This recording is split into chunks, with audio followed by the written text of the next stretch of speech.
Hi, I'm Andrew from Parlogram Auctions, and welcome to episode 4 of this series, in which we continue our journey through this amazing private Beatles collection. In this final episode of the series, we'll take a look at the museum's incredible Memorabilia collection, how it's organised, set up, and the treasures it contains, from novelties and toys to unique signed items. I'll also be interviewing the owner, Francis, and find out why he set up the museum, what he's still looking for, and his hopes for the future of the collection. All that coming up right now.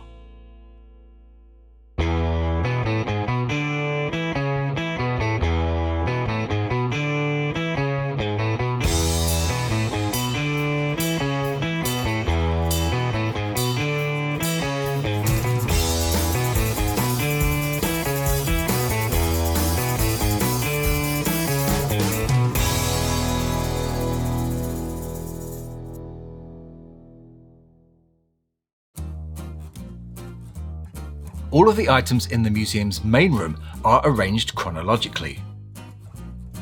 Beginning of course in late 50s Liverpool, before moving up through the years and ending in May 1970 with the release of the Let It Be album. So let's take a tour through those sections and take a closer look at some of the fascinating display items.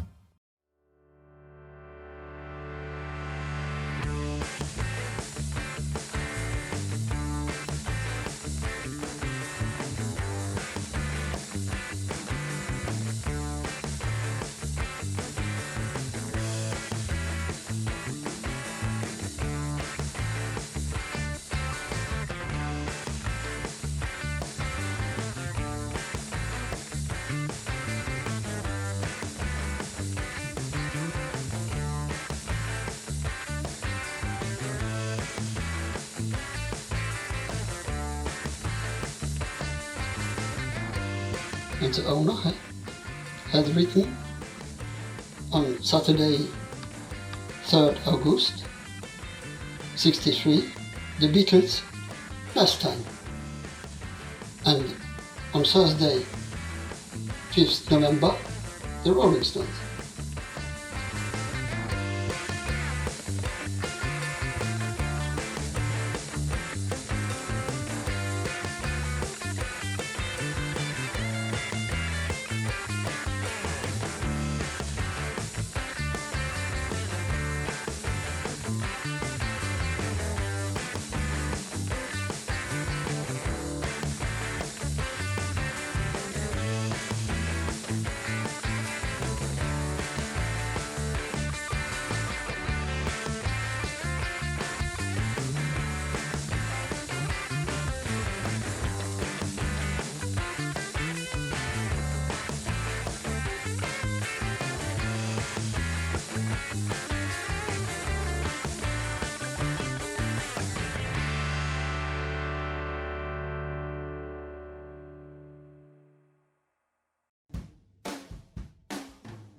course, being in France, the museum contains many rare items from that country.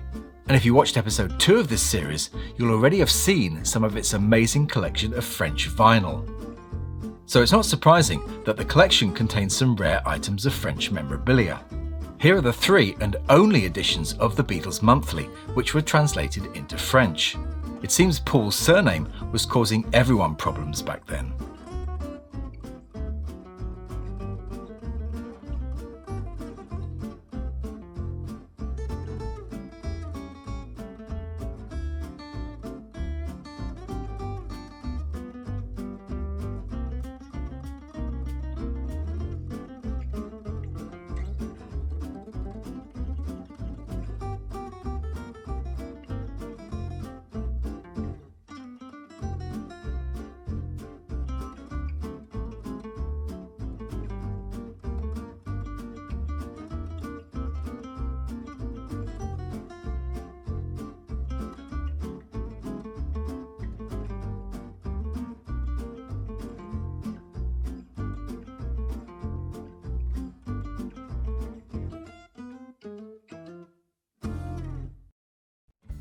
On Thursday, January the 16th, 1964, the Beatles began an 18-day residency at the Olympia in Paris, where they headlined a 9-act bill, playing 2 and sometimes 3 sets each day, alongside Trini Lopez and Sylvie Vartan. This is a super rare invitation for the first evening's performance of that run.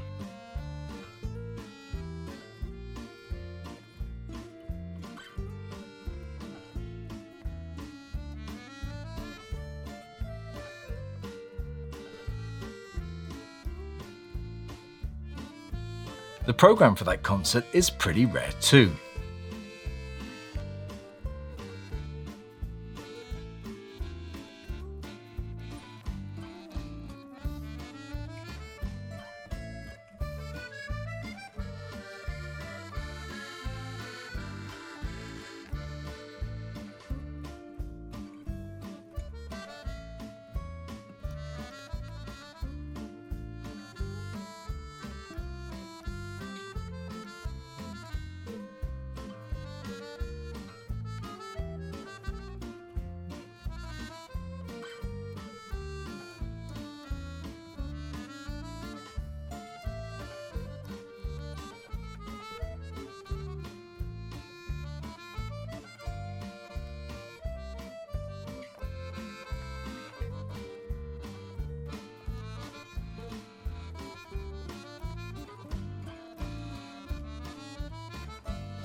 Now to one of the rarest and most valuable items in the collection, which is this French first edition of In His Own Right.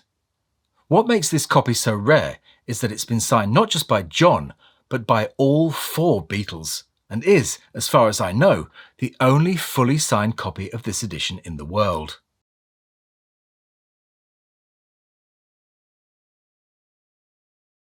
One design aspect of the museum I really liked were these record label floor stickers.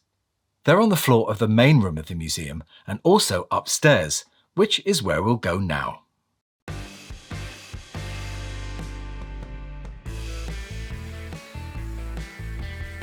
As you'll know if you watched episode 2, this is where the UK records are stored. But it also provides a place to display some original posters.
Finally, I sat down with Francis and asked him some questions about his collection.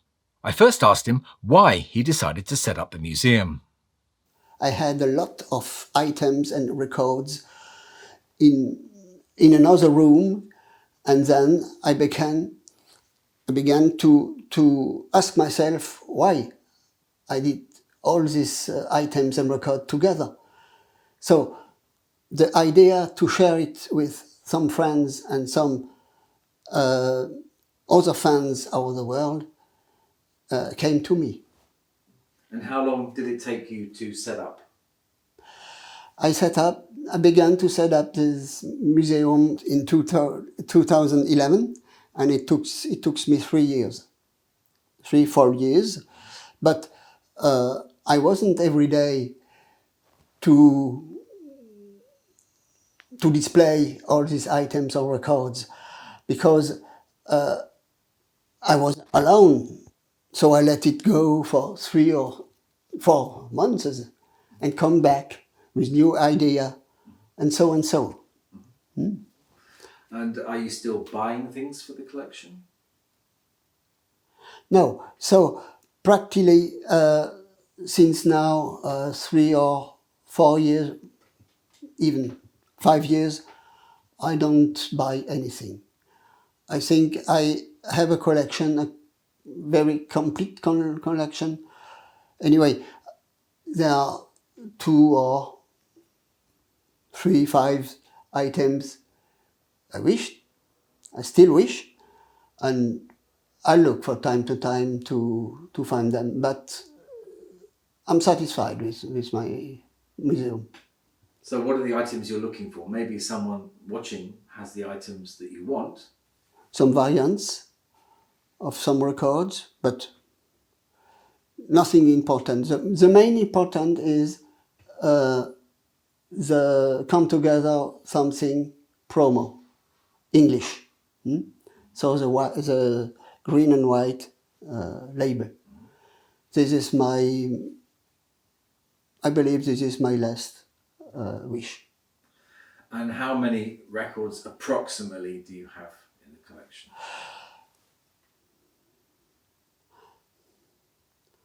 I listed there. I'm not at the end of listing, but it may be 7,000. So records and memorabilia items, magazines, and so. And what are your favourite items? Your most favourite items in the collection? There are many. Of course, my English promos, the first, my Love Me Do, because only 250 exist in the world. My Yellow Submarine export from Malta, because it's only 500 to exist. And then many things.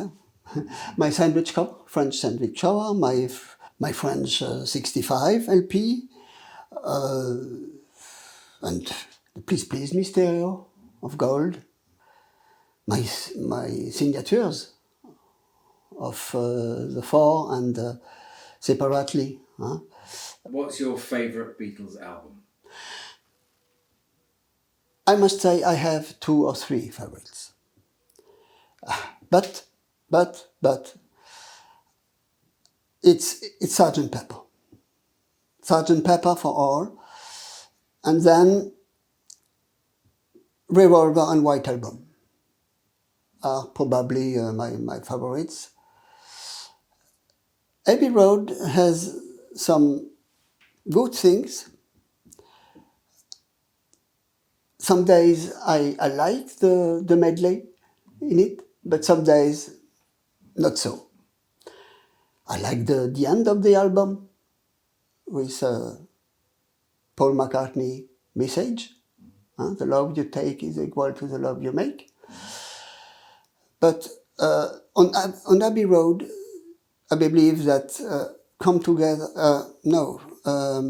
something, and here comes the song, is the main thing for me. Have you ever met any of the Beatles? I was in some concerts, and it was for Paul McCartney in 2003 and 2019.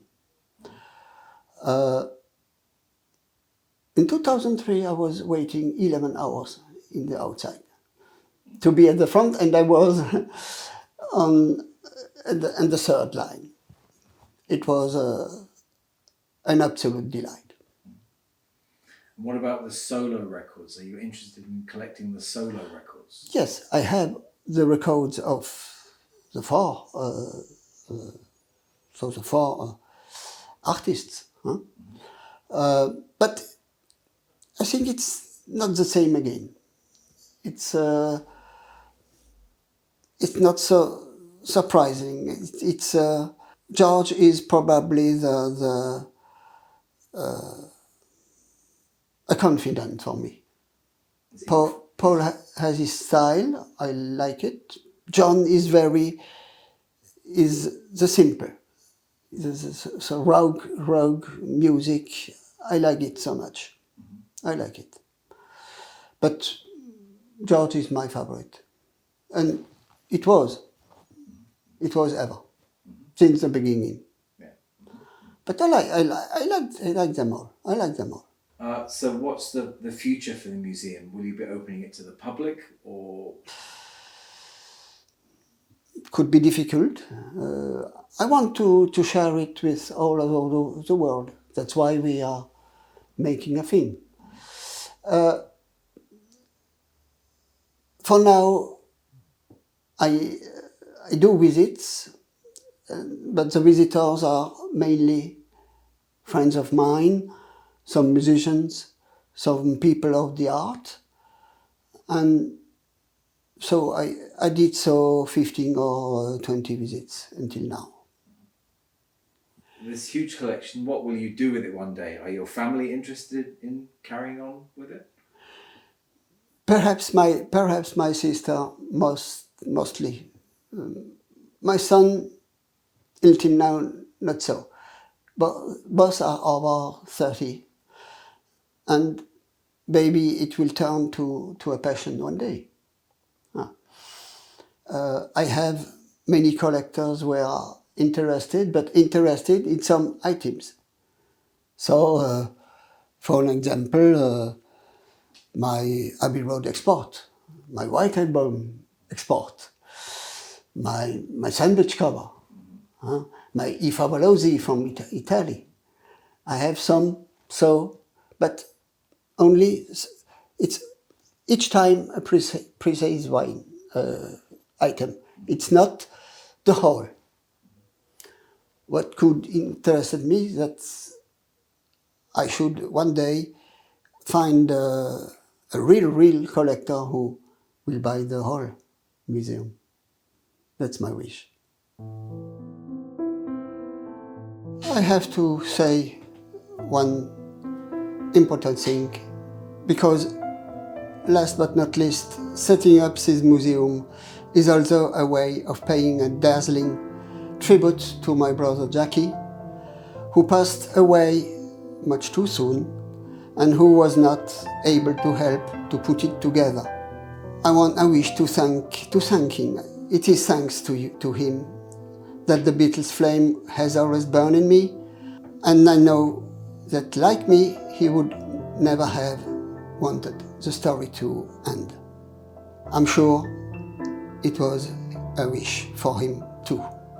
Thanks, Jackie.